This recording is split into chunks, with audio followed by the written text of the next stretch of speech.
Shunchaki 21-kuni oldi ha. Noroz bo'pti. Akşam saat 9'da birazını aka oldik. Mana mava 1 metr 2 metrlik kanjoza 250 koy. Men o'rniq bormi-ka? Yo'q. O'rniq yo'q, joza. Tiristdan jozaligina 150 koy. Mava ustida aynak bor. Bularni tunan 3 aka oldik. Bo'ma 150 koy. Eranikiga makarvat kira turib turamda. O'tirib tursin. Turib tursin. Makarvat 50 koy. Makarvat 50 koy. Makarvat 50 koy. Mushtaq ananiki maguzla 30 koy. Makarvatning putini o'rashtirgan ya yo'q. Ha, o'rin. Biram qilib Ha. Bu top yo'llabla setayotganasizmi? Ma cho'ntoqlar 50 koy. Ananiki ma shu ichizlar mana 50 koy. Mavo o'rtirib taratqanligini 5 koy. Menda 6 o'rinni tutib qo'yarpan. 6 o'rin taqqanqa. 5 ta. Bir joza 5 tani o'rindiq.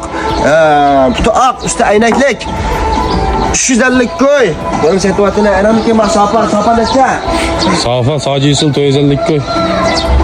Masafa mana masafa ustidagi ma qizil sajis bilan 450 ko'ya, ostidagi sizlikatda davanchanga chiqdi. Ustaq makarvat 1 metr 80lik osti bilan saqoldigan karvat.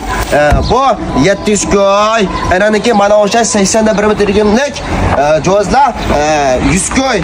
Menda shoshu qo'ladim berib o'tinglar bularni. Ballarına mana ha?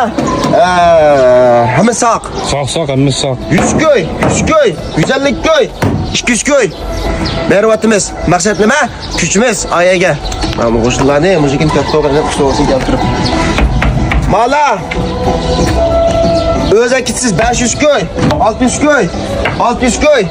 Bularning bervatni ko'shkan kamdal ko'shini hozir ma o'rnimizda Turpan shahrida Shifolik komponentning keyinida ma do'kon bugundan boshlab qilkashgacha ochimiz. Maqsad manaslarni baldir chiqarib o'tish, yutkisak adam kunamaz yutdiga bizga sal turib bugun juma bo'ldi. Sal turib ash yig'im bekatda asha berib edim shipin tatimiz.